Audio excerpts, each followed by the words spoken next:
은혜한 사랑을 감사드립니다. 오늘도 세상 가운데서 우리를 지켜주시고 보호해 주셨다가 오늘도 3일 아버지면서 또 수요영성을 할 수 있도록 우리를 불러주셨습니다. 이 시간 풍성한 은혜가 넘치는 시간 되게 하시고 우리 육신의 가치관이 영적으로 바꿔져서 날마다 정말로 심령 가운데서 주님을 만나고 우리의 날마다 아버지의 삶의 실제가 되어짐으로 기쁨과 감격 속에서 하나님을 영화롭게 드릴 수 있도록 인도하여 주옵소서. 모든 것 주께 의지합니다. 첫 시간이오니 마치는 시간까지 주님께서 통치하시고 이끌어 주옵소서. 모든 것 감사드리며 거룩하신 예수님의 이름으로 간절히 기도드리옵나이다. 아멘.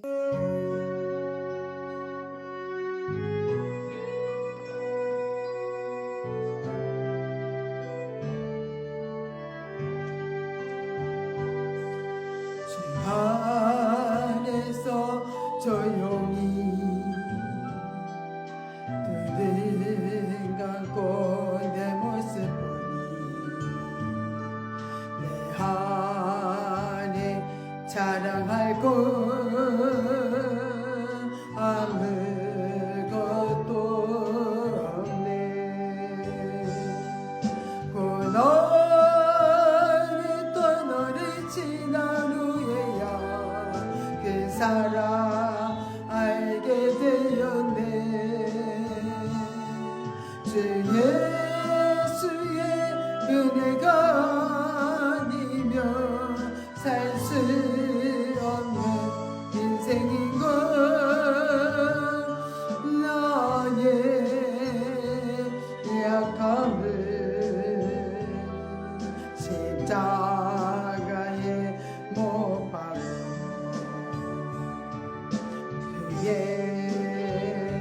십자가만 사랑하며 살리라. 주 앞에서 겸손히 무릎 꿇고 기도드릴 때 내 안에 선한 것이 아무것도 없네. 고난이 또 너를 지난 후에야 그 사랑 알게 되었네. 주 예수로 옷 입지 아니하면 주 하나의 모습인 것.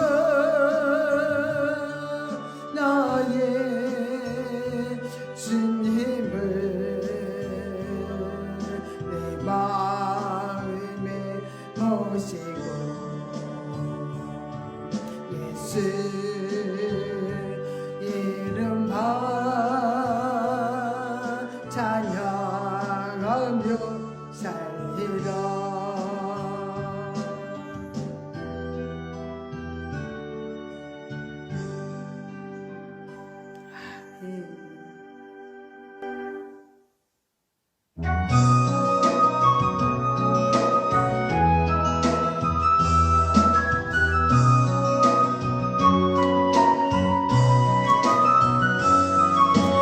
함께 하시는 가장 소중한 주님 영원토록 찬양 받으실 주님. 모든 것이 떠나고 모든 걸 잃었지만 언제나 함께 하신 주. 그 길로 방황할 때로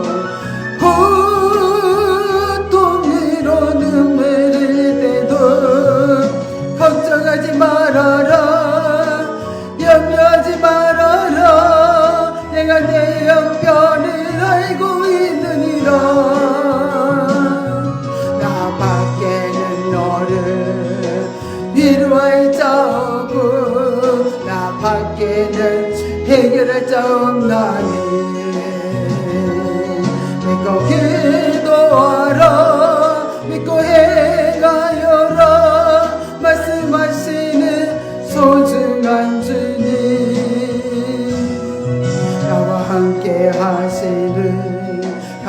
소중한 주님 영원토록 찬양 받으실 주님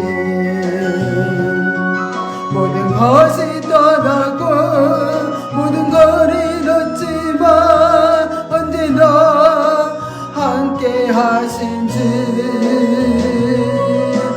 갈 길 잃어 방황할 때도 고통으로 눈물 흘릴 때도 감사하며 살아라 찬송하며 살아라 내가 내 양편을 알고 있느니라 나 밖에는 너를 위로할 자 없고 나 밖에는 해결할 자 없나니 주를 바라보며 믿고 순종하라 말씀하시는 소중한 주님 아멘.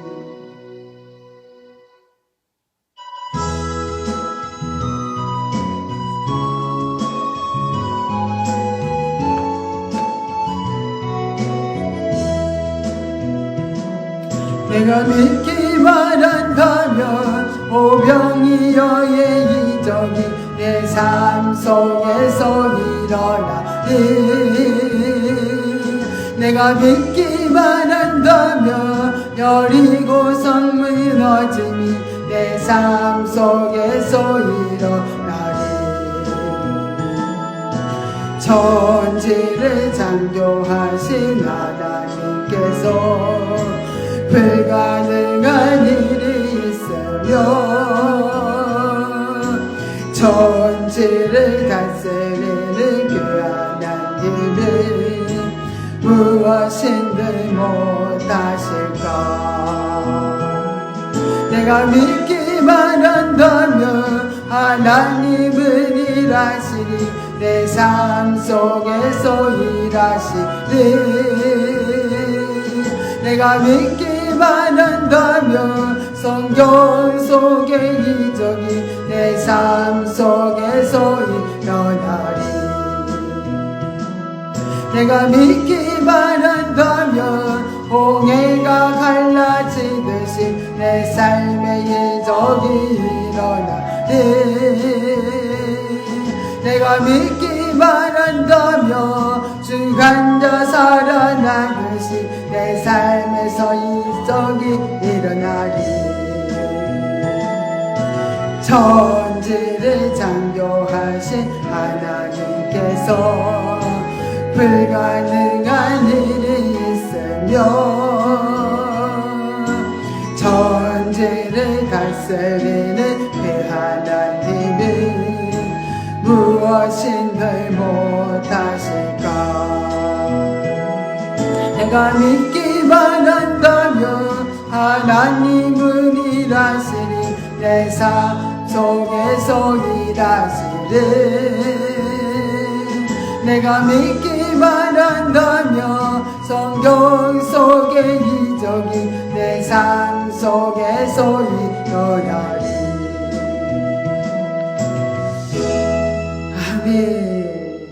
우리 주여 3장 부른 다음에 은혜 받기 위해서 하나님 은혜가 시간 충만한 임하께서 기도하겠습니다.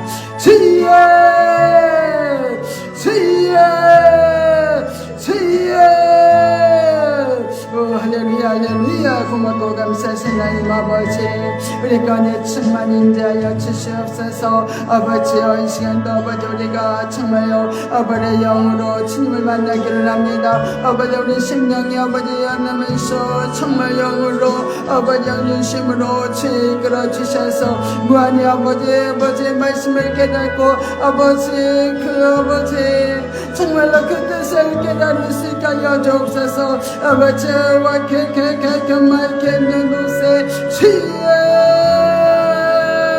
우리 안간에 묶여있는 아버지 우리 생각 생각과 마음을 처리하여 주시고 주의 보혈의 피로 씻어주셔서 오늘 아버지 하면서 정말로 아버지 하면서 하나님의 귀한 아버지의 말씀을 통해서 우리 삶의 실제가 되어지도록 성령님 아버지 우리 가운데 임하시옵소서. 우리 마음을 열어주시옵소서. 아버지의 사랑을 받는 자가 한 영으로 하나 되어서 하나님 마음과 영광 돌리며 하나님을 기쁘시게 드릴 수 있는 복된 시간 되기를 원합나이다. 주여 영광 받아주시고 주님을 나타나시옵소서. 아버지의 성의 모든 아버지 인간의 모습을 감춰주시고 주여 하나님으로만 나타나고 하나님을 아버지 생각이 부족함이 없도록 합당한 아버지 하면서 그리스도에게 하여 주옵소서. 모든 것 주께 의지하며 예수 이름으로 기도드리옵나이다. 아멘. 전능하사 천지를 만드신 하나님 아버지를 내가 믿사오며 그의 아들 우리 주 예수 그리스도를 믿사오니 이는 성령으로 잉태하사 동정녀 마리아에게 나시고 본디오 빌라도에게 고난을 받으사 십자가에 못 박혀 죽으시고 장사한 뒤 사흘 만에 죽은 자 가운데서 다시 살아나시며 하늘에 오르사 전능하신 하나님 우편에 앉아 계시다가 저리로서 산자와 죽은 자를 심판하러 오시리라. 성령을 믿사오며 거룩한 공예와 성도가 서로 교통하는 것과 죄를 사하여 주시는 것과 몸이 다시 사는 것과 영원히 사는 것을 믿사옵나이다. 아멘. 네, 오늘은 우리가 가나안 단계에서 4-6단계를 배우려고 합니다. 4-6단계에서는 어떤 현상들이 일어나고 또 우리가 영적으로 우리가 정말로 또 생각도 바뀌고 행동도 바뀌고 마음도 바뀌어야 되는데 생명단계니까 그래서 그 풍성한 삶이 이루어지는 단계는 생명단계예요. 그러면 이 생명단계에서 정말 우리가 또 말씀을 통해서 배우고 이 시간 귀한 시간을 또 가지려고 합니다. 가나안 4-6단계에서는 정말로 굉장히 만족함이 있어요. 생명단계니까 생명으로 살기만 한다면 생명은 신령으로 사는 거예요. 영으로 다 영중심으로 주님 이끄신 대로 살아가니까 모든 것이 만족해. 그래서 또 우리가 이제 나태해질 수가 있어요. 만족하다 보니까 모든 게 누려지니까 이렇게 나태해지는 시간이 또 될 수 있어요. 그래서 그러나 나태해지면은 자꾸 안주하게 돼요.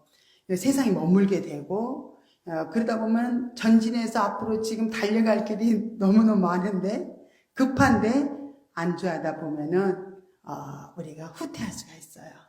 그래서 앞을 향해서 계속 진군을 해서 전진해서 나가야 될 줄로 믿습니다. 이렇게 여러 가지 구체적으로 이제는 그렇게 나가면은 하나님의 폭이 넓게 우리를 이렇게 넓혀 가시고 또 우리를 세워 가시는 걸 볼 수 있습니다. 이렇게 우리가 더 이제 생명 단계에서는 누구를 더 사랑하냐면 하나님을 더 뜨겁게 사랑하는 마음이 있어야 돼요. 그래서 봉사를 해도 내가 뭔가 복음을 전해도 주님이 뜨거운 마음이 우리 안에 있으면은 정말 기쁨으로 복음을 전할 수 있어요. 그러나 우리가 우리 안에 기쁨이 없으면은 복음 전하는 것도 굉장히 형식화가 될 수가 있고 그냥 이렇게 기쁨이 없이 복음을 전할 수가 있습니다. 그래서 끊임없이 우리를 이렇게 변화시켜 가면서 또 봉사도 하고 전도도 하고 이렇게 나가는 것이 굉장히 우리는 유익한 삶인 것을 볼 수 있습니다. 그럼 무엇을 순종해야 될까? 그것은요, 육적인 원리를 따라서 정말로 가는 삶, 육신이 원하는 대로 육신의 원칙을 따라서 살았던 그 삶을 이제 하나님이 원하는 삶으로 이렇게 바꿔서 그대로 이제 말씀에 순종하는 삶으로 가야 될지 믿습니다. 그러면 이제 처음에 먼저 무엇을 해야 되냐면 육신의 원리를 따라서 살아가는 것은 내가 주인인 삶이에요. 그렇기 때문에 내가 주인된 삶을 살아서 가면 늘 죽고 썩은 삶이 되고 정말로 아름다운 열매를 맺을 수가 없어요. 그러면은 내 안에 주님이 주인이 되셔서 이제는 내가 육신의 원리를 따라서 살아간다면 내 중심에 하나님 중심으로 바꿔야 돼. 하나님을 주인으로 이렇게 바꾸게 되면은 정말로 이제는 모든 것이 그분이 원하는 대로, 그분이 이끄신 대로 이렇게 순종하면서 가게 되기 때문에 굉장히 풍성한 은혜가 임하겠죠. 그냥 내가 주인된 삶을 살면요 항상 한경이 묶여요. 사람의 말에 묶이고 환경에 묶이고 이렇게 대인관계에 묶이고 그렇게 묶인 삶은 항상 맛이 없어요. 참맛을 모르고 묶이니까 우리 묶였다고 생각해봐요. 그러면은 막 답답하고 답답해요. 또 갈등이 생길 수 있습니다. 그렇기 때문에 부지런히 우리는 하나님이 나의 주인으로 주님을 주인으로 모시고 우리가 살려고 주인을 바꿔야지. 주인 바꾸려면 먼저 해결을 해야 돼. 내가 주인이 돼서 내가 원하는 대로 살았네요. 주님 잘못했습니다. 회개합니다. 날 용서해 주시고 내 마음에 들어오셔서 내 영혼 몸을 통치하시고 하나님 원하신 뜻대로 살게 해 주시옵소서. 이렇게 하면은 그리고 주님 내 안에 오시옵소서. 영 안에는 항상 오셔서 계시죠. 근데 우리 혼 안에 우리 생각과 마음 안에 모시도록 주님 생각과 마음에 이렇게 혼 안에 오시옵소서.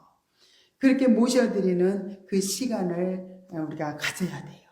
그러면 주님은 이렇게 초청하시고 환영하시고 모셔드리려고 할 때 이렇게 우리 마음이 열린 거잖아요. 그래서 그분은 쭉 이렇게 들어오셔서 우리 영 안에 계신 분이 혼에까지 이렇게 들어오셔서 이 생각과 마음을 지배해 주니까 우리 생각이 전혀 그런 생각을 하고 살지를 못했는데 생각과 마음이 이렇게 바뀌어가지고 정말로 내가 생각도 않은 일을 하나님 하게 하시고 이렇게 해라. 이렇게 명령을 해주셔요. 그러면 하나님이 원하신 대로 정말 이렇게 가기를 원하시구나. 그래서 어떤 자매님, 그 자매님이 정말 이제 힘든 환경이 있습니다. 그 자매님을 위해서 하나님께서 이렇게 새벽에도 먼저 은혜를 주시고 눈물을 흘리게 하시고 그렇게 은혜를 먼저 주시고 하나님이 이렇게 그 영혼을 위해서 이 부분을 네가 해결해 줬으면 좋겠다. 이런 말씀을 하셔요. 그러면 나는 생각은 있었지만 마음까지는 또 없었어. 생각은 있어도 깊은 내 영혼에서부터 정말 그 영혼을 사랑하는 마음이 좀 부족했던 것 같아요. 그래서 하나님이 나를 다룸을 통해서 여러 가지로 우리는 고통이 굉장히 우리에게 중요합니다. 무슨 일을 시작하려고 하면은 하나님 원하는 뜻을 따라서 순종하려면요 우리 생각이 너무 강하잖아요. 그러면 고난을 주시는 거예요. 고통의 문제를 주셔가지고 저도 그냥 아픈 고통이 한 달 가까이 그 고통을 많이 당했습니다. 그러면서 내가 고통을 당하면 당할수록 전혀 내 생각이 내려놓게 되고 하나님의 뜻을 하나님 알게 되면 순종해야 되잖아요. 근데 우리가 고통이 없으면은 우리 육신이 작아요. 강해요. 순종하지 않으니까 우리를 이렇게 고통 가운데서 어려운 문제 속에서 처저 굴복시키는 그런 과정을 하나님이 거치게 하신 다음에 이것은 내 뜻이다. 내가 원하는 대로 네가 순종해 줬으면 좋겠다. 그 말씀을 하면은 이미 내 육체는 이제 굴복되어 있잖아요. 굴복돼서 무슨 명령을 하셔도 주인이 이제 완전 주님이 통치로 들어가니까 주인 되시는 그분이 이렇게 말씀하시면은 네 알겠습니다. 곧바로 순종이 되어지죠.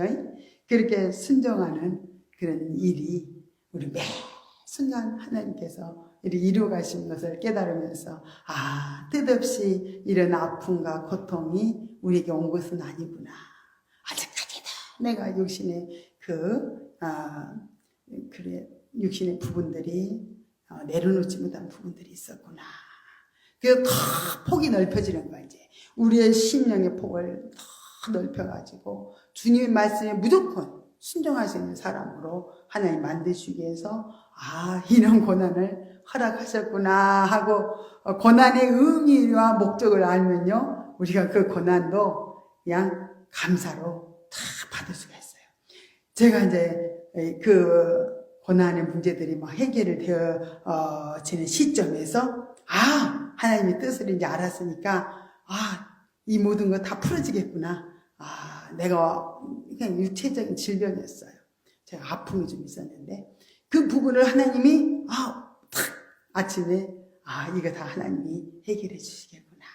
이런 막 확신이 딱 생기면서 막 기쁨과 감사가 되어지면서 그 부분에 대해서 순종할 수 있도록 하나님 인도해 가시는 것을 경험을 해봤습니다. 이렇게 그렇게 고통이 왔는가? 나를 변화시키기 위해서 나의 때 그 잘못된 육신의 가치관에 아직 틀들이 깨지지 않는 부분들을 하나님은 무의식 속에 있는 깊은 곳에서 끌어가지고 그 부분까지 다 어떻게 해요? 파쇄시켜서 그냥 우리가 하나님 주시면은 그대로 순종하면 우리는 됩니다. 이렇게 하나님은 끊임없이 정말로 어떤 고통과 어떤 괴로움도 그냥 주시는 법이 없고 하나님 이렇게 다 목적이 있었구나. 고난의 의미가 있었구나. 그래서 우리가 이제 기도를 하는 데 있어서 우리가 이제 영적으로 어리면은 항상 주시옵소서. 그죠? 그런 기도 많이 하죠. 하나님 이런 문제가 있습니다. 이거 해결해 주세요. 하고 계속 뭘 구하는 그런 기도로 들어간다면 우리가 이제 영적으로 점점 가면 갈수록 이제는 구하는 기도가 아니라 뭘 구하냐면요. 하나님의 뜻을 구하는 걸로 바뀌어져요. 하나님, 이 고난은 왜 주셨습니까? 이 문제를 왜 주셨습니까? 그 의미를 깨우쳐 주세요.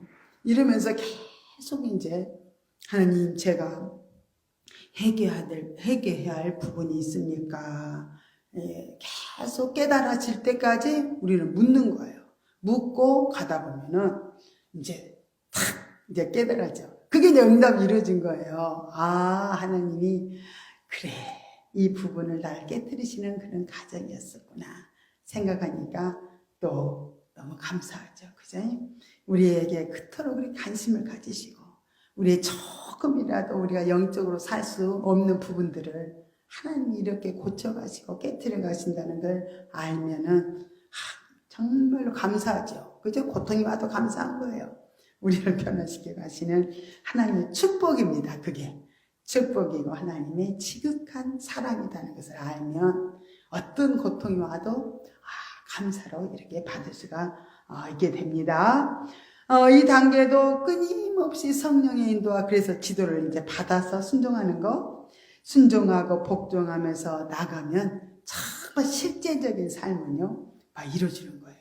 또 신령한 집으로 또 우리가 그대로 말씀에 순종하여서 살아가는 삶은 신령한 집이 이제 생명 단계에서 이렇게 완공이 이루어지잖아요. 그래서 완공을 위해서 계속 하나님은 이렇게 잘못된 육신의 가치관들, 고정관념, 그런 죄 화물들을 하나씩 이렇게 깨뜨리고 변화시켜 가신다는 것을 알아야 될 줄 믿습니다. 사랑하는 부분에서는 이제는 폭이 또 넓어져요. 생명 단계 가면.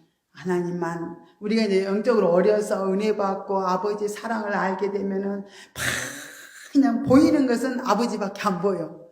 그래가지고 맨날 하나님 중심으로 막 열심히 주님 사랑하는 마음으로 막 열심히 충성 봉사하고 막 열심히 달려갑니다. 그러는데 그러다 보면은 우리 주변에 막 아파서 쓰러지고 괴로워하고 고통당하는 내 형제도 모르고 내 부모도 모르고 내 자식도 별 관심이 없어요. 그러나 그건 하나님의 뜻이 아니잖아요. 그래서 이제 하나님과 관계가 참 십자가가 뭐냐면 이렇게 하나님과 관계가 먼저 참 이루어지면은 이웃들과 이렇게 관계가 참 이루어지도록 하나님 인도해 가시면서 우리를 많은 사람들 앞에 하나님 영광을 드러낼 수 있는 그런 정말로 축복으로 인도해 가십니다. 근데 특별히 우리가 이제 이웃과의 관계를 잘 이루어가려면은 특별히 대인관계도 열심히 성령께 묻고 그분이 이끄신 대로 가면 됩니다. 오늘은 이 대인관계 생명단계 부분을 우리가 이제 보겠습니다. 사무엘하 1장 19절부터 27절에 그 부분이 잘 나와 있습니다. 사무엘하 1장 19절부터 27절을 우리 부지런히 읽겠습니다. 사무엘하 1장 19절부터 27절입니다. 다윗은 여호와 하나님이 자기의 생명, 그 영혼의 전부를 평생도록 인도하시고 지켜 보호하시며 영원히 거하게 하심을 확신하고 있었어요. 다윗은 이렇게 하나님을 사랑하되 진실한 마음으로 생명을 다하여서 이렇게 사랑한 사람입니다. 기쁠 때 형통할 때만이 아니고 정말 형통할 때나 공부할 때나 고난이 닥칠 때나 억울할 때도 시종일관 그는 늘 누구를 사랑했어요? 네, 성경에는 없네요. 제가 이제 설명해 놓은 부분만 알려드릴게요. 하나님을 이렇게 정말 늘 변함없이 하나님을 사랑했던 사람이 누구예요? 다윗입니다. 다윗은 오히려 그는 범죄하여서 하나님 앞에 얼굴을 들지 못하는 그런 상황에서 더욱더 하나님께 이렇게 가까이 나갔던 걸 볼 수 있습니다. 그러므로 다윗은 이와 같이 하나님을 사랑하는 마음으로 사람을 이렇게 또 사랑했어요. 그죠? 하나님 사랑이 되어지면 또 이웃도 이렇게 사랑하게 되어집니다. 진실한 마음으로 정말 이제는 그렇게 자기를 죽이려고 그렇게 괴롭혔던 사울왕을요, 굉장히 이제는 사랑하는 사람으로 바뀌어져요. 또 그의 사울왕의 그 가족들까지도 이렇게 사랑을 했던 걸 볼 수 있습니다. 진실한 마음으로 사울왕과 그렇게 가족들을 사랑하면서 이렇게 돌봐주었어요. 하나님은 이렇게 우리가 온수까지 사랑할 수 있도록 온수를 붙이는 거예요. 그럼 온수 사랑하는 훈련을 열심히 하다 보면은 우리가 이제 다윗처럼 우리도 온수를 사랑할 수 있는 그런 심령으로 바뀌어질 줄로 믿습니다. 다윗의 사랑은 이렇게 사울왕과 요나단이 블레셋과의 전투에서 전사한 것을 알고 슬퍼하며 또 지어서 부른 다윗의 애가가 이렇게 사무엘하 1장 19절부터 27절에 그 슬퍼하면서 다윗이 사울왕과 그 요나단이 죽은 것을 보면서 그렇게 슬퍼하면서 이렇게 노래를 불렀어요. 육신의 사람들은 어떨까? 자기 원수가 죽었으면은 아이고 잘됐다, 그렇게 나를 괴롭히고 그러더니 아이고 잘 죽었다 그랬겠죠. 근데 다윗은 원수까지도 사랑하는 사람이 되니까 이제는 그들이 죽었다는 소식을 듣고 그렇게 애가를 불러가며 그렇게 슬퍼했던 걸 볼 수 있습니다. 또한 다윗은 사울의 친족 또 시므이가 있었어요. 시므이의 저주를 그냥 왕궁에서 피해서 도망가는데 압살롬이 쳐들어와가지고 다윗이 피해서 이제 도망갑니다. 그런데 사울의 친족 시므이가 그냥 따라오면서 저주를 퍼붓고 돌을 던지고 흙먼지를 날려가지고 그냥 고통을 줬습니다.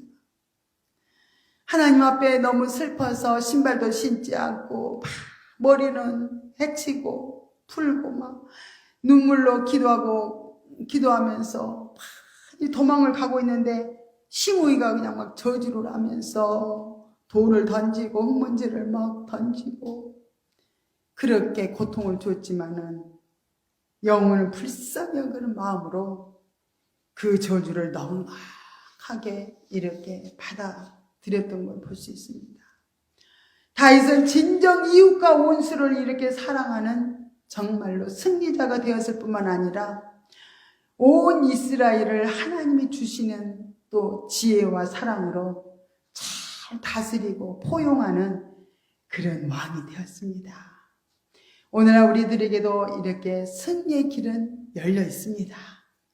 우리들은 하나님의 나라의 왕으로서 우리가 귀한 신분을 우리가 또 얻었어요. 하나님께서는 우리들을 통해서 다윗 왕처럼 이렇게 훈련을 또 주시고 온전히 우리가 또 훈련을 잘 받고 온전히 승리해서 이제 다스리는 왕 같은 그런 귀한 생명으로 우리를 세워가시려고 끊임없이 역사를 하시는 걸 볼 수가 있습니다. 우리가 여기서 우리가 왕으로 세워진다는 것은 뭐냐면은 왕은 나를 다스리고 내 죄악을 다스리고 마귀를 다스리고 또 어떻게 환경을 다스리고 이게 이제 왕이에요. 그래서 완전히 넉넉하게 다스린 자가 되면요, 우리는 이렇게 다윗처럼 정말로 승리하게 되고 하는 영광을 돌려드리게 될 줄로 믿습니다. 요한일서 4장 10절부터 11절의 말씀을 보겠습니다. 사랑은 여기 있으니 우리가 하나님을 사랑한 것이 아니요 오직 하나님은 우리를 사랑하사 우리 죄를 위하여 화목제로 그 아들을 보내셨음이니라. 사랑하는 자들아, 하나님이 이같이 우리를 사랑하셨은즉 우리도 서로 사랑하는 것이 마땅하도다 그랬어요. 우리 예수님이 우리를 정말로 살리시려고 이렇게 자기 목숨을 내놓고 희생 제물이 돼서 정말 하나님과 우리 사이가 원수로 우리가 하나님의 사랑을 받을 수도 없는데 그분이 우리의 대신 정말 제물이 되어주셨어요. 그래서 우리는 큰 사랑을 받게 되었습니다. 그래서 그 사랑을 가지고 이제 이웃들과 가족들과 성도들을 사랑하면서 누구하고도 원수를 맺는 일이 없이 이렇게 서로 사랑하는 교제를 해야 될 줄 믿습니다. 왜 그러냐면은 우리는 천국에 다 가게 되면 진짜 친척보다도 남편보다도 자식들보다도 더 가까운 게 우리 천국에 가면 같은 형제 자매가 되는 거거든요. 그렇기 때문에 더 정말로 사랑하고 가까이 해야 될 사람은 누구냐? 우리 예수 믿는 하나님의 자녀들입니다. 이렇게 우리 인간들이 하나님을 사랑해야 하지만은 본문에서처럼 우리가 하나님 사랑하기가 너무 어렵습니다. 하나님이 우리를 사랑하셨어요. 찾아오셨어요. 인간의 몸을 입고 우리 가운데 찾아오신 거예요. 그래서 그 사랑을 보여주면서 너희들도 이렇게 사랑하라 이렇게 알려주신 거예요. 그 사랑하심의 증거는 정말 범죄하여서 그 죄로 인하여서 죽었던 우리들을 살리기 위해서 독생자 예수 그리스도를 세상에 보내셔서 이렇게 화목제물로 삼아주셨다는 거. 이것이 하나님 아버지의 참 사랑의 근원입니다. 우리는 이러한 하나님의 사랑을 정말 인간의 말로 다 표현할 수가 없어요. 어떻게 표현해야 될지 그 사랑을 깨달을 때 보면은 정말로 표현할 길이 없습니다. 그렇게 하나님의 사랑은요, 깊이와 넓이와 높이가 정말 측량할 수가 없다는 거예요. 우리들은 이렇게 흑암에서 우리를 정말 영원한 강명으로, 영원한 사망의 길에서 영원한 생명으로, 영원한 절망에서 영원한 소망으로, 이렇게 영원한 저주에서 영원한 은혜로 옷 입혀진 사람들입니다. 신분이 바뀐 사람들이에요. 그러므로 말씀은 사랑하는 자들아 하나님이 같이 우리를 사랑하셨은지 우리도 서로 사랑하는 것이 마땅하도다. 이렇게 우리에게 권면해 주고 있습니다.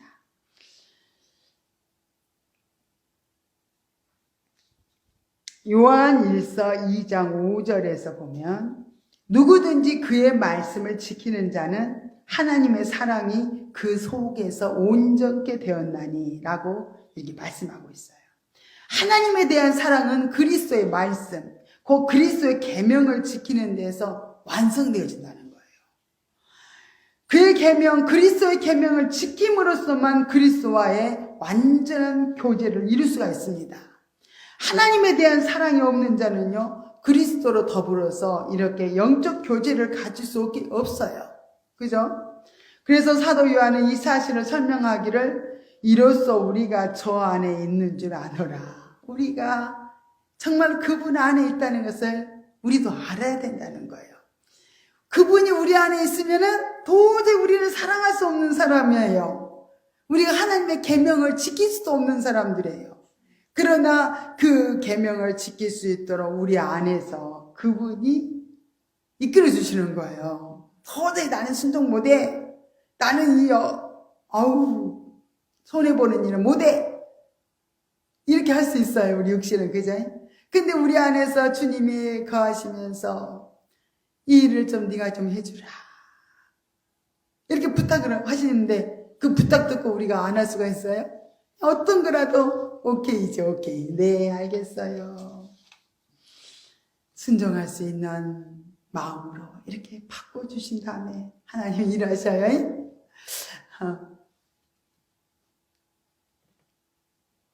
저희 남편이 애기 아빠가 그렇게 제게 큰 죄를 저질렀어요. 도저히 그 사람이 자기 마음을 토설을 해서 자백을 하면 내가 도저히 용서를 못합니다. 그래서 육신으로는 도저히 용서를 할 수 없으니까 하나님께서 먼저 내 마음을 바꾸시더라고요. 그래서 내가 도저히 사랑하지 못하고 그 환경에서 감당할 수 없기 때문에 하나님 나를 먼저 바꾸는 거예요. 하나님, 저 아들이 왜 저렇게 괴로워할까요? 저 아들이 왜 이렇게 힘들어할까요? 뭐 때문이죠? 그러면 직접 알려주면 어떡해? 내 쓰러져 버리고 너무너무 상처 많이 받으니까 하나님께서 그래, 네가 30일 동안 차례를 해라. 차례하면 알려주겠다 그러셨어요. 그래도 진짜 제가 30일 동안 차례를 했어요. 차례를 했더니 내 마음이 부들부들부들하는 마음으로 바뀌었어요. 저는 항상 기도 시작하면 다른 기도보다도 회개 먼저 해요. 하나님을 만나야 되니까. 그래서 계속 회개하면서 또 고통 모든 환경의 문제들을 주님 앞에 아뢰고 또 그랬어요. 깨달아지면 깨달아진 대로 울고 또 회개하고. 그래서 30일이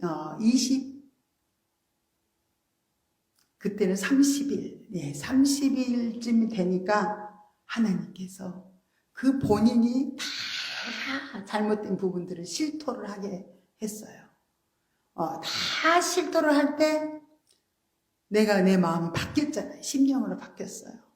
그래서 주님이 통치하는 마음으로 성령이 충만한 마음으로 바뀌었기 때문에 실토를 하니까 눈물만 나는 거예요. 하나님, 제가 얼마나 못 살았으면, 저 영혼이 내 사랑이 너무너무 부족했으면, 얼마나 부족했으면 다른 사람들의 사랑을 갈구했을까요? 그러면서 정말 그 영혼을 미워하는 마음이 하나도 없더라고요. 하나님은 무슨 일을 시작할 때마다 우리를 바꾸시는 거예요. 우리를 변화시켜야만 되는데, 그런 다음에 참 용서할 수 있는 마음이 될 때 하나님은 우리에게 이렇게 모든 어려움도 알게 되게 하시고 이웃들의 어려움도 알게 하시고 그를 품어줄 수 있는 그런 마음으로 바꾸신다는 것을 우리가 안다면 하나님 행하시면 알겠죠. 그죠? 하나님 이렇게 우리를 인도해 가시는구나. 요한일서 4장 한번 너무 길어서 한번 읽어볼까요? 요한일서 4장 7절부터 21절입니다. 요한일서 4장 7절부터 21절. 사랑하는 자들아, 우리가 서로 사랑하자.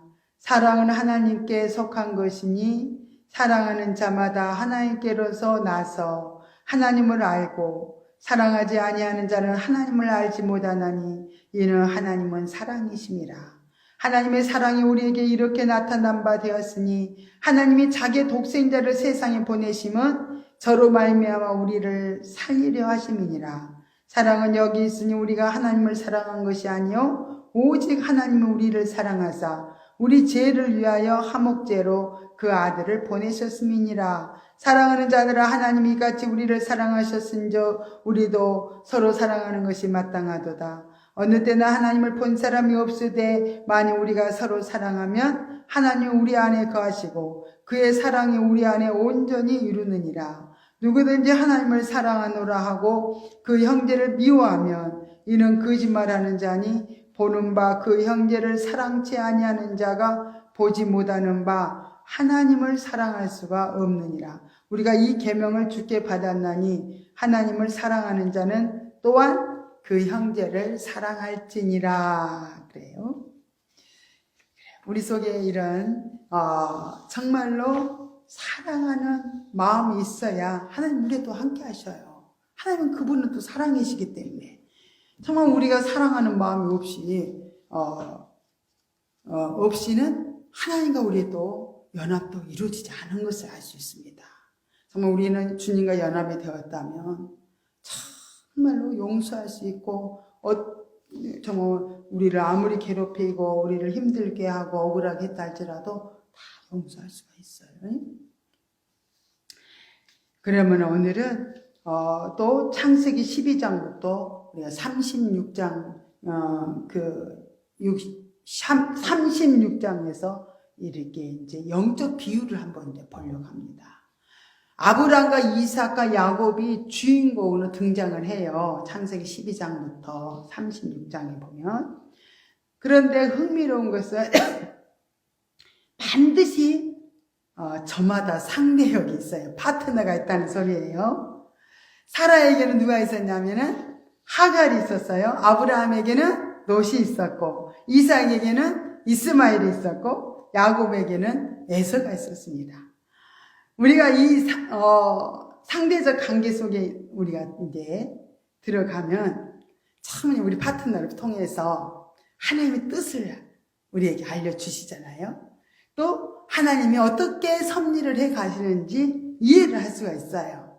그래서 또 파트너를 통해서 하나님의 역사하심을 보고 우리는 깨닫는 것이 매우 중요하다는 거예요. 그래서 어떤 사람들 그래요. 나를 바꾸시기 위해서 나와 비슷한 사람을 붙이는 거예요. 그래서 그 모습이 딱 보여지면 주님 저 모습이 보입니다. 응? 저 사람을 딱 보는데 좀 내 기분이 마음이 안 좋네요. 이렇게 이제 고백을 하고 나서 하나님 저도 정말로 저 사람처럼 나도 저런 마음을 갖고 있습니다.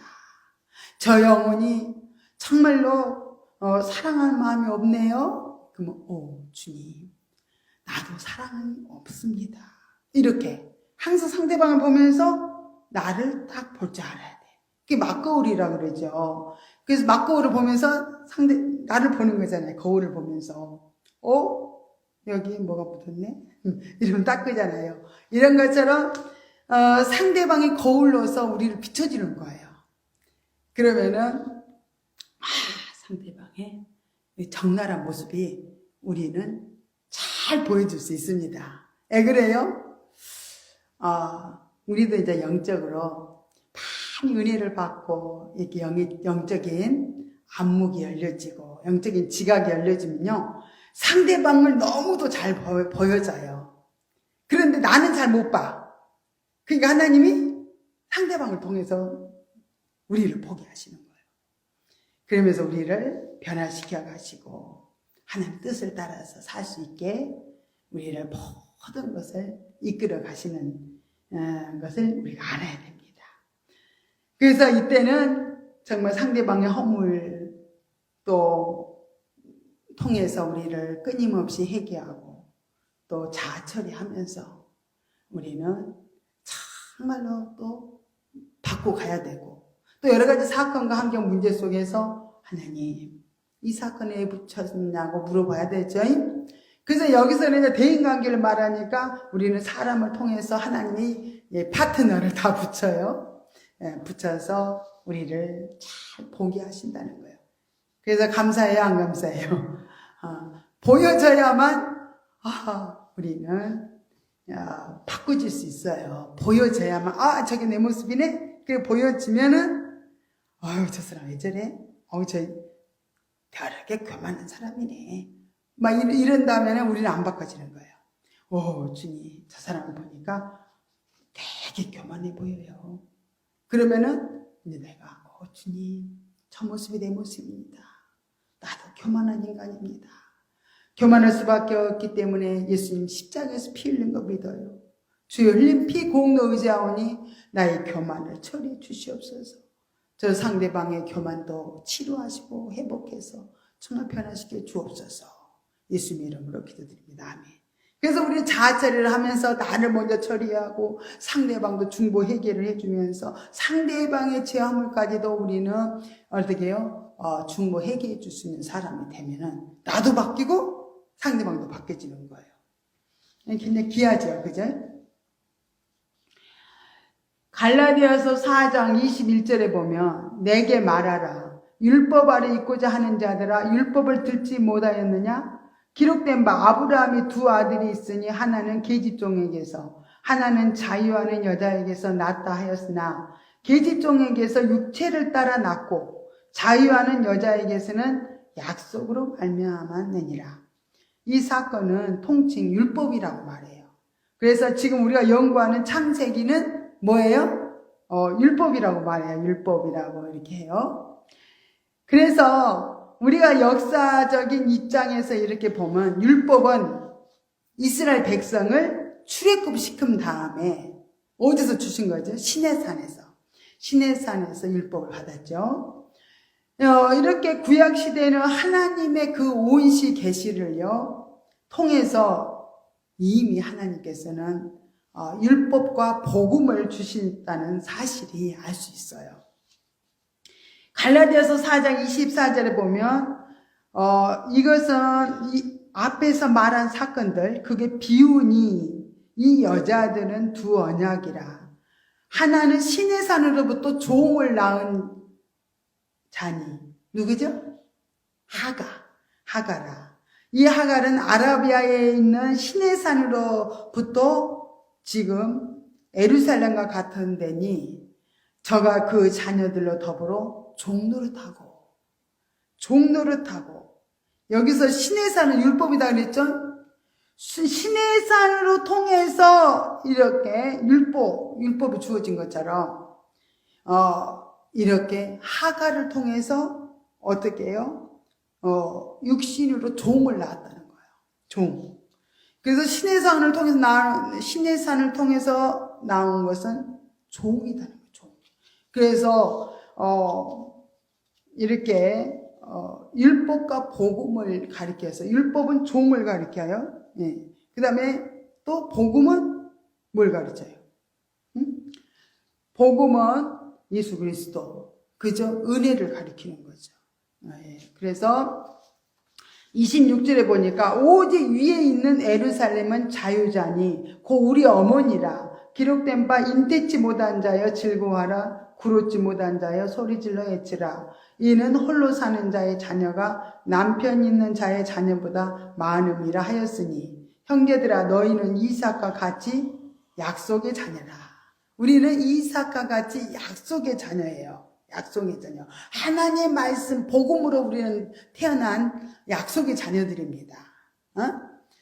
약속의 자녀. 이 말씀을 우리가 직역을 한번 해본다면 하갈은 시내산 율법을 말하고요. 하갈은 사라는 예루살렘 예수 그리스도를 통한 구원의 역사인 것을 알려주고 있습니다. 예루살렘을 통해서 예수 그리스도를 통한 구원의 역사는 자유자가 된 거예요. 그래서 종과 자유자가 있죠. 그래서 하가의 시내산 율법을 통해서 낳은 자는 종, 그 다음 복음으로 낳은 자는 자유자. 복음으로 태어난 우리들도 자유자지요.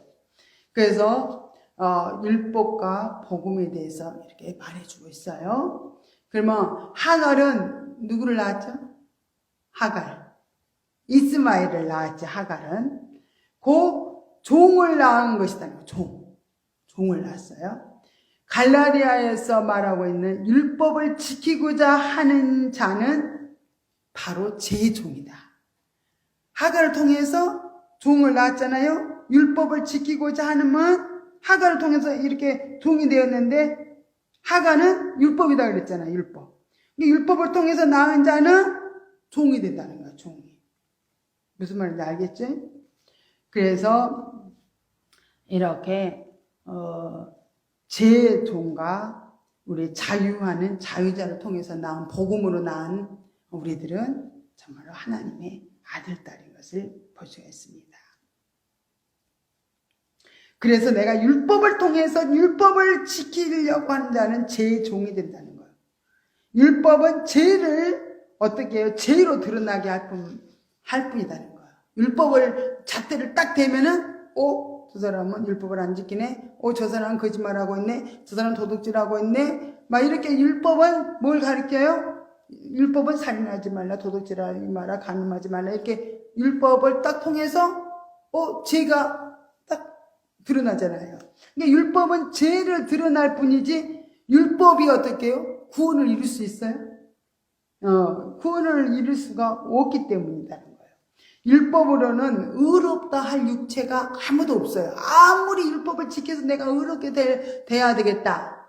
그리고 아무리 율법을 잘 지켰던 사람이라도 누구죠?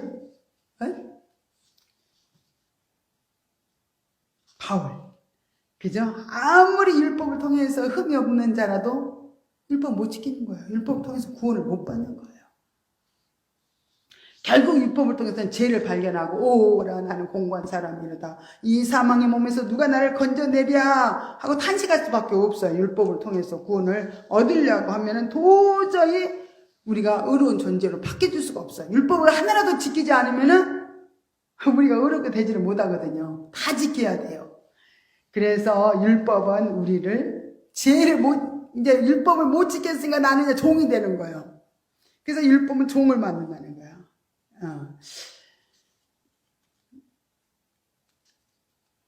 복음은 무엇인가? 우리를 모든 죄에서 자유케 한 것이 복음이에요. 원수 마귀는 지금도요, 죄와 사망의 법으로 우리를 묶어요. 너는 죄인이야, 너는 죄졌잖아, 넌 넘어졌잖아 하면서 끊임없이 우리 죄 잣대로 막 우리를 드러내는 게 누구예요? 사단 마귀가 그러는 거예요. 사단 마귀는 죄와 사망의 법으로 우리를 그냥 묶어가지고 종 삼으려고 하는 거예요. 하나님 백성들이라도 막 정죄하고 어떻게 해요? 괴롭힌다는 거예요. 그때 괴롭힌 당할 때는 어떻게 한다고요? 그래, 이 사단 마귀야. 맞아, 난 넘어졌어. 나는 죄 졌어. 그렇지만 내 죄는 예수님이 담당하셨거든. 나는 의인이야. 내 죄는 예수님이 담당하셨어. 이 사단은 물러갈지어다. 그래야 돼, 안 해야 돼? 그래서 우리는 정죄감에 빠지면 안 되고 마귀에 계속 괴롭힘을 당하면 절대 안 됩니다. 그러나 예수 그리스도로 말미암아 예수님은요, 생명의 성령의 법이 우리를 죄와 사망의 법에서 완전히 우리를 해방시켜 주신 거예요. 저도 옛날에 맨날 얘기만 했어요. 그냥 또 얘기하고 맨날 그러니까 항상 맨날 죄 하고 있으면 죄만 보이는 거예요. 그래서 내 죄는 예수님이 담당하셨지. 나는 의로운 존재야. 나는 하나님의 아들딸이야.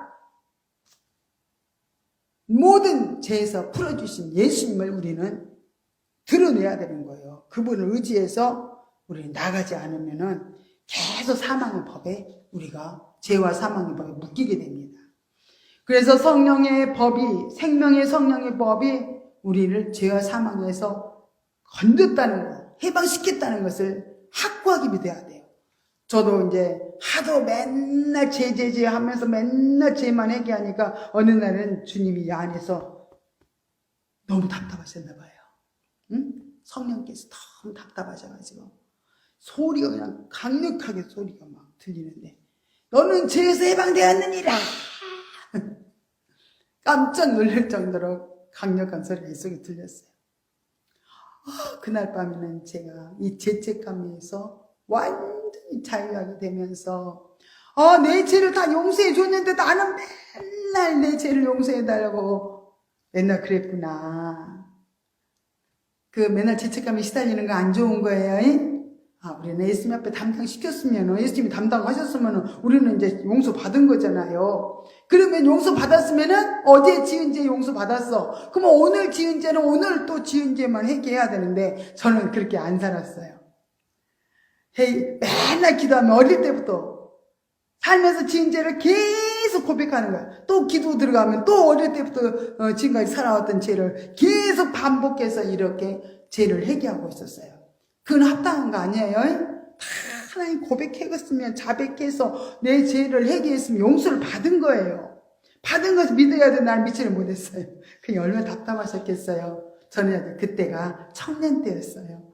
그러니까 좀 내가 이제 영적인 지식이 너무 없으니까 계속 그렇게 죄책감을 가지고 있었던 것 같아요. 그래서 우리는 예수님이 죄와 사망에서 우리를 해방시켜서 완전히 자유자가 만들었다니까요. 우리는 하나님 아들, 딸로 우리는 변화를 시켜주셨어요. 우리는 이렇게 복음과 율법에 대한 차이를 우리가 잘 이해를 할 수 있도록 사도 바울은 또 갈라디아 교회에 비유적으로 이 말씀을 이렇게 했던 사건들입니다.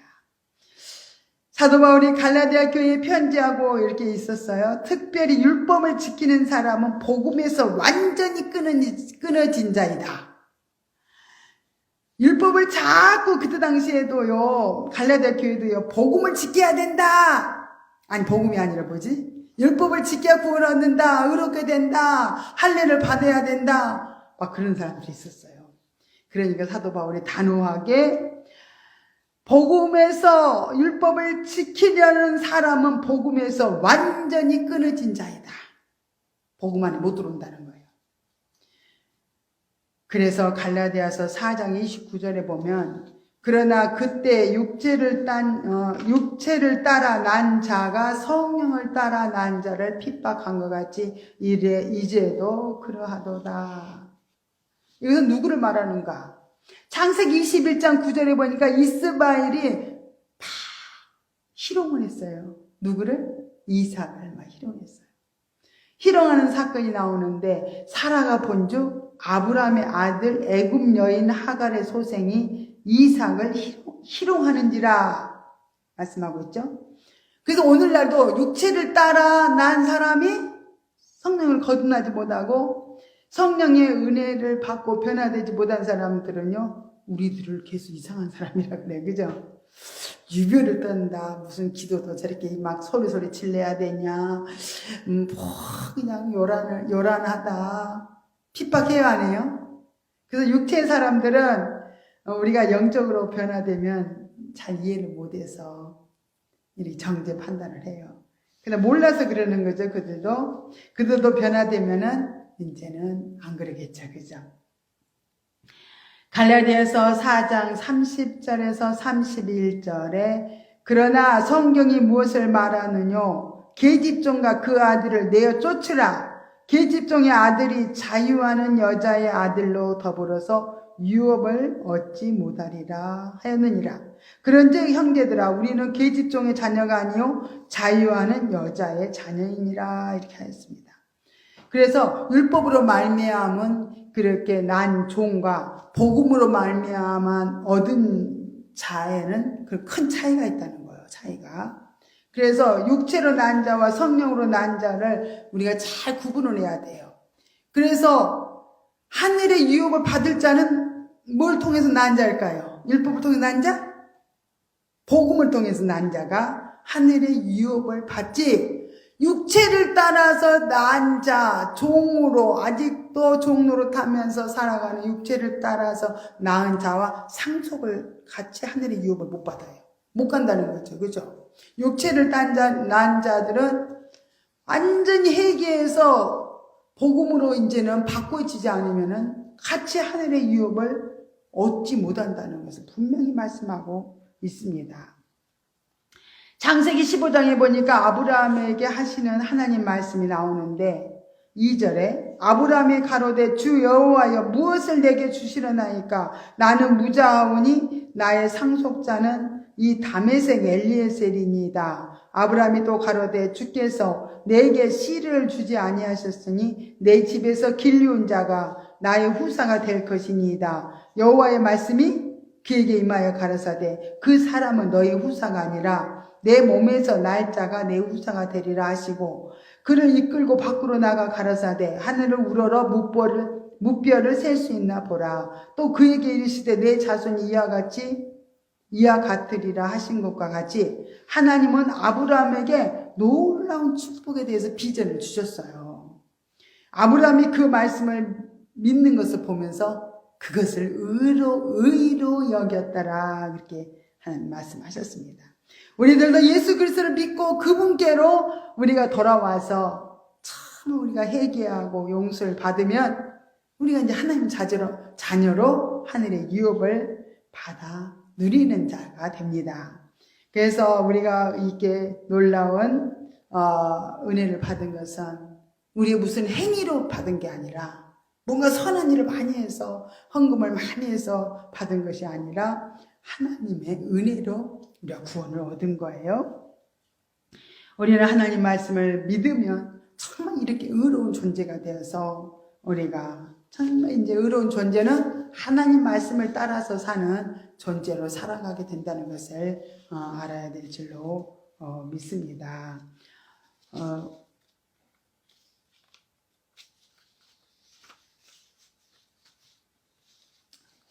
잠깐 더 좀 하겠습니다. 창세기 13장 5절에 돌아가서 보면은 아브라함의 일행 롯도 양과 소와 장막이 있으므로 그 땅이 그들의 동거함을 용납지 못하였으니 곧 그들의 소유가 많아서 이렇게 동거할 수 없었습니다.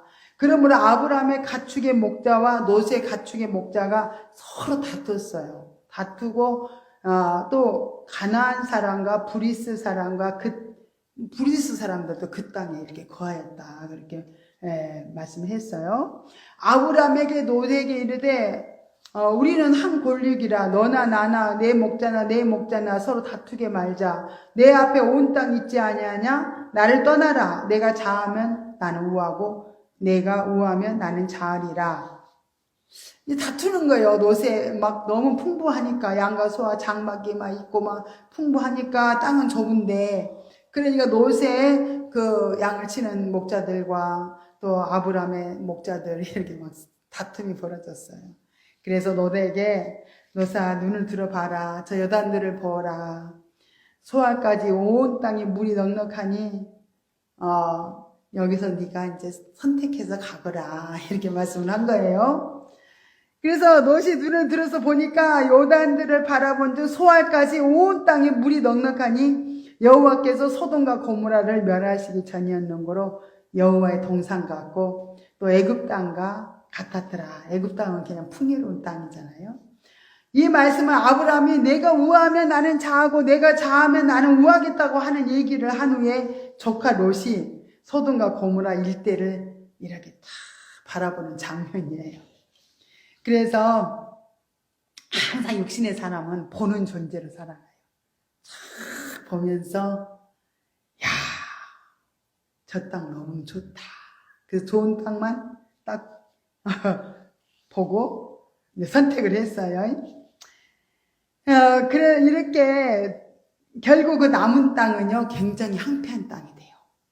롯이 선택한 땅 바로 좌편 쪽이나 우편 쪽은요 굉장히 땅이 황폐하고 사막 지역이고 그냥 살기가 어려운 땅이었다 그래요.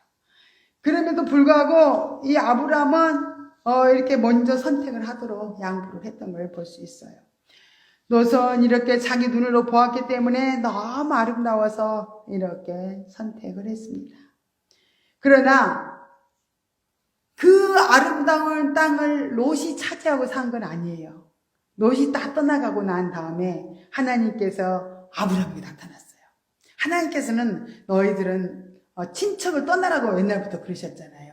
아브라함 불러놓고 너는 본토 친척을 떠나라 했는데 롯을 여태까지 붙잡고 있었어요. 그러다 보니까 많은 어려움도 있고 문제도 있고 이렇게 결국 분쟁까지 하는 단계까지 오게 된 거예요. 그런데 하나님이 원하는 뜻대로 이제 아브라함이 순종을 하게 되니까 하나님이 어떻게 기쁘셨겠죠. 아브라함을 찾아오셔서 아브라함아 눈을 들어봐라. 동서남북을 그 땅들을 다 바라보라 했어요. 지금 뭐 좋은 땅은 다 롯이 차지했는데도 불구하고 하나님은 그 상관 안 해요.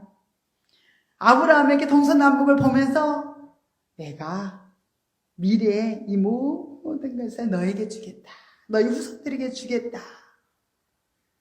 영원히 주겠다. 그렇게 약속을 했던 걸 볼 수 있습니다. 하나님 백성들과 불신앙자들과의 차이는 분명히 이렇게 있어요. 보통 사람들이 하나님을 알고 하나님을 믿지만은 정말 그들이 믿는 하나님은 자기 욕심을 이루기 위해서 찾는 하나님을 믿어요. 하나님은 항상 나에게 좋은 거, 내 목적을 이루어주시는 분. 보통 사람들이 그렇게 믿는다는 거예요. 그러나 하나님 백성들, 영적으로 우리 변화된 우리 하나님의 백성들, 그리스도 안에 속한 백성들은 그렇게 살면 안 되죠. 욕심을 이루기 위해서 사는 존재가 아니잖아요. 하나님 뜻을 이루기 위해서 사는 존재로 우리는 이미 바뀌었어요. 하나님을 알고 찾는 거 우리는 하나님을 알고 찾잖아요. 그죠? 하나님의 약속을 따라서 우리는 가는 존재들입니다.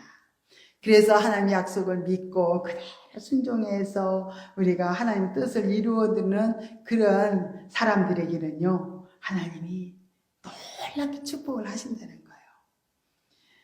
하나님은 우리에게 엄청난 것을 주시되 우리 자손들에게 또 영원토록 주겠다고 이렇게 약속을 하시는 걸 볼 수 있습니다. 그 아브라함의 영적 후손들이 우리들이잖아요. 우리 영적 후손들에게 이 가나안 땅, 현세 천국, 심령 천국, 영원한 천국까지 주겠다는 그런 영원한 약속을 이렇게 해주셨던 걸 볼 수 있습니다. 롯은 이 땅에서 살 때 때로는 거부도 됐었어요. 전쟁을 만나서 자기 삼촌을 통해서 다 잃어버렸던 것도 소돔과 고모라 땅에 가가지고 모든 재산을 다 잃어버렸어요. 또 아브라함이 가서 또 찾아다 줬지요. 이렇게 여러 가지 소돔과 고모라 땅에서 겨우 그냥 목숨만 건지고 거기서 나왔잖아요. 그죠? 소돔과 고모라 땅에서 롯이 겨우 목숨만 건짐을 받았어요. 후일에는요, 롯을 통해서 또 어떻게 정말로 건짐을 받았기는 했는데요. 이스라엘 전체 역사 속에서 하나님께서 정말 타락한 백성을 낳게 됐어요.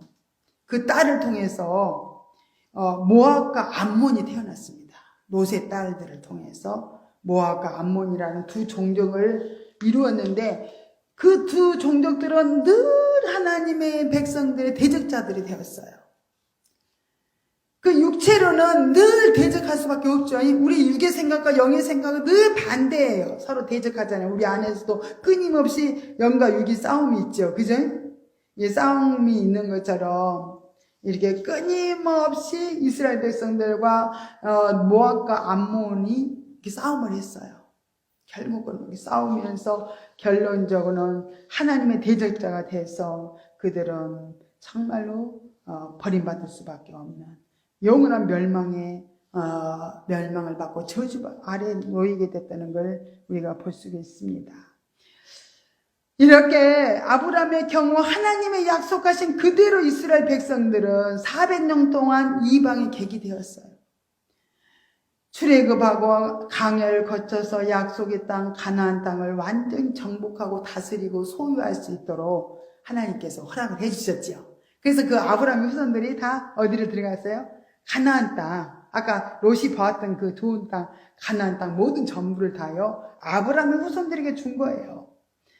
그래서 바로 불신자와 신자의 가운데서 역사하시는 하나님의 손길을 바라볼 수 있습니다. 하나님의 약속을 믿는 자에게는 이 축복이 임하지만 지금도 교회는 나오지만 하나님의 약속을 믿지 못하는 자에게는 하나도 얻을 수가 없다는 거예요.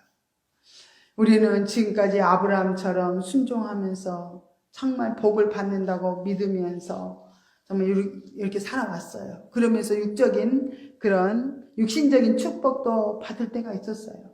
그러나 그걸로 끝나면 안 되는 거죠. 그죠? 이제 영적인 우리가 비유를 이해하지 못하면은 그걸로 끝나는 거예요. 이 땅에서 열심히 예수 믿고 복 받고 정말 이 땅에서 끝나기 때문에 우리는 믿지 않는, 그렇게 말씀을 따라가지 않는 그런 사람들처럼 그렇게 맨날 그들의 삶은 어떻게 되면은 하나님 뜻대로 살지 않으니까 어떻게 해요? 망했다가 좀 잘 되는 것 같다가 또 망했다가 또 잘 되는 것 같다가 또 망했다가 결국은 어떻게 해요? 그들은 망하고 만다는 거예요. 하나님의 사람은 때로는 실수도 할 수 있어요. 누가 실수했지? 아브라함이 자기 아내를 누이라고 했어. 실수도 했어. 이삭도 영적인 계보에 들어간 사람이잖아요. 또 누이라고 또 했어요. 아내를.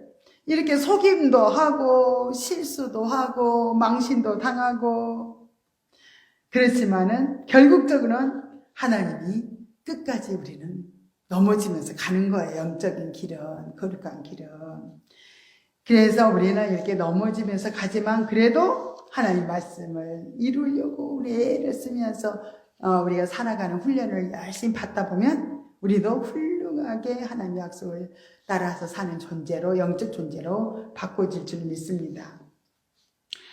지금까지 우리가 영적으로 성장해 오면서 여러 가지 자신을 드러내는 자의식과 또 자인식을 하면서 우리가 심리로 살았어요. 심리로 산다는 게 육신으로 산다는 거예요. 그러나 심리로 살면서도 우리는 때로는 우리에게 어려움도 많이 겪었습니다. 육신적으로 우리가 사니까 바로 이 땅에서 정말 고통을 많이 당했어요. 근데 하나님이 왜 고통을 주냐? 육신적인 가치관을 영적인 가치관으로 이제 바꾸려고 이렇게 하나님께서 어려움을 주신 거죠. 그래서 하나님의 계획 속에서 모든 것이 이렇게 이루어지고 있어요. 심리로 우리가 들어가면요, 육신으로 들어가면요, 맨날 짜증내고 괴롭고 자유하지 못하고 못마땅하고 막 육적 실제를 막 반복적으로 막 맛보게 하시면서요, 우리를 인도해 가시지만은 왜 반복을 하면서 계속 거기서 머물게 하면서 고통을 당하게 하실까? 바꾸실 때까지 우리를 계속 하나님이 끌어가시는 과정에서 우리 하나님은 우리를 너 이렇게 가면 안 되지. 이건 망하는 길이야. 이건 생명의 길이 아니야. 죽고 썩은 사망의 길이야. 계속 교육을 시켜주는 거죠. 사망의 길로 가면서 우리를 계속 교육을 시키는 거예요. 결국은 하나님은 어디로 가자고요? 영적으로 가자는 거죠. 심령으로 가자. 심령으로. 우리가 강야 단계에서부터 지금까지 살아오면서 권사님 은혜 많이 받았어요, 안 받았어요? 은혜 받고 하나님 음성 듣고 또 막 너무 기뻐할 때 있었고 너무 감격이 돼서 막 눈물도 막 핑 돌고 막 그럴 때 많았어요, 적었어요. 그게 그 단계가 뭐냐면은 심령으로 바뀌신 단계예요. 성령님 딱 역사하시면은 갑자기 찬양 부르는데도 막 눈물이 퍽 쏟아지고 목사님 말씀 한마디에 막 감동이 되고 감격이 되고 깨달아지고 막 그것이요 심령으로 들어가요. 그래서 강야 단계에서 심령의 맛을 보죠. 계속적인 그런 체험을 하지를 못해서 그렇지 심령의 맛을 중간중간 계속 지금까지 보면서 왔어요. 그리고 권사님은 찬양 좋아하시니까 찬양하다가 눈물이 쏟아지고 막 감격하고 그게 뭐예요? 내가 스스로 그렇게 된 것이 아니라 심령으로 마음이 쫙 바꿔지니까 찬양이 은혜가 되고 막 말씀이 은혜가 되고 깨달아지고 이런 부분들을 근데 계속 못 살아서 우리가 계속 하나님은 바꿔 가시려고 또 고난을 주고 또 바꾸시고 또 고난을 줘서 바꾸셔서 우리를 온전히 생명으로 심령으로 살 수 있도록 하나님이 이끌어가는 과정이고 역사이다는 걸 알아두시 믿습니다. 그래서 우리가 이렇게 심령 체험을 했을 때 그 기쁨은 우리가 다 간직하고 있잖아요. 그죠? 그 심령으로 네가 살면 얼마나 행복하냐, 얼마나 기쁘냐, 얼마나 자유하냐, 네 기쁨을 누가 뺏어갈 자가 없을 정도로 그 기쁨이 크지 않냐. 우리 심령으로 살자. 육신으로 심리로 살면 네가 짜증나고 괴롭고 고통스럽고 아프고 내가 어떻게 해야 될지 몰라서 방황하고, 그러니까 우리는 심리로 사는 것은 그건 안 되는 거야. 그럼 버리자. 육신으로 가자. 이렇게 깨우쳐 주는 거예요. 그때 얼른 회개하면은 심령으로 바뀌어요. 오, 주님, 내가 이렇게 살고 있네요. 내가 정말 이렇게 내 속에 이렇게 악하게 살고 있네요. 하나님 이거 처리해 주세요. 주의 보혈의 피로 씻어 주세요. 한 다음에 주님 나를 붙들어 달라고 간절히 회개하면서 울고 애통하다 보면 우리 마음이 어떻게 바뀌어요?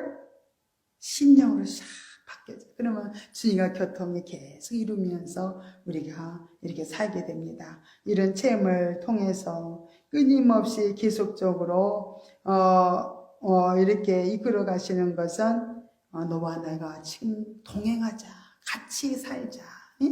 너의 짝꿍은 누구야? 하나님이요. 나와 너의 관계, 그 영적인 관계예요. 내가 하나님이요. 나와 너의 관계가 하나가 되어서 동행하면서 서로 같이 떡을 떼며 기쁨을 나누자. 그러면 너의 삶이 풍성해지고 은혜로워지고 형통한 삶이 되고 부족함이 없는 삶이 될 것이다. 그러면서 이제는 너희가 주인된 삶을 버리자. 내가 너의 주인이 되어줄게. 이렇게 하고 끊임없이 우리에게 초청을 하시죠. 아이고,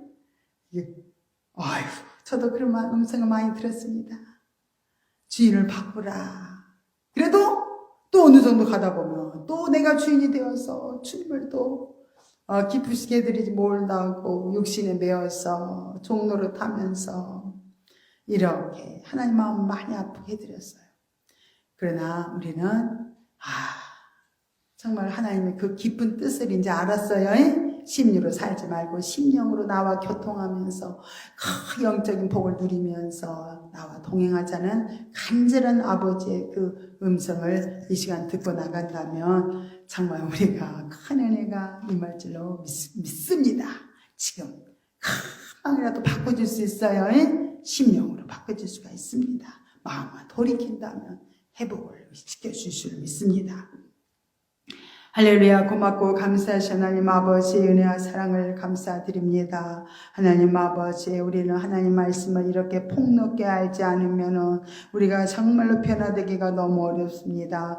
그래서 끊임없이 우리 안에서 정말로 우리가 심리로 살면서 얼마나 육신의 아버지 억압되어서 정말로 내가 주인된 삶을 살면서 너무 무거운 짐을 지고 정말 괴롭게 살아갈 때가 많이 있습니다. 그때마다 우리를 끊임없이 그 고통 속에서 우리의 마음을 바꾸시고 심령으로 변화시켜서 주님과 동행하기를 원하시는 그 아버지의 기쁜 마음을 알고 우리는 이제는 아버지의 어떤 환경에도 묶이지 않고 자유하게 하시고 심령 안에서 정말로 나와 너의 관계가 잘 이루어져서 하나님의 정말로 네 아버지 남에서 정말로 너가 되어서 우리는 행복한 삶을 아버지 살아갈 수 있도록 인도하여 주시옵소서. 모든 걸 감사드리며 거룩하신 예수의 이름으로 간절히 기도드리옵나이다. 아멘. 하늘에 계신 우리 아버지여, 이름이 거룩히 여김을 받으시오며 나라 임하옵시며 뜻이 하늘에서 이룬 것 같이 땅에서도 이루어지이다. 오늘날 우리에게 일용할 양식을 주옵시고 우리가 우리에게 죄 지은 자를 사하여 준 것 같이 우리 죄를 사하여 주옵시고 우리를 시험에 들게 하지 마옵시며 다만 악에서 구하옵소서. 대개 나라와 권세와 영광의 아버지께 영원히 있사옵나이다. 아멘.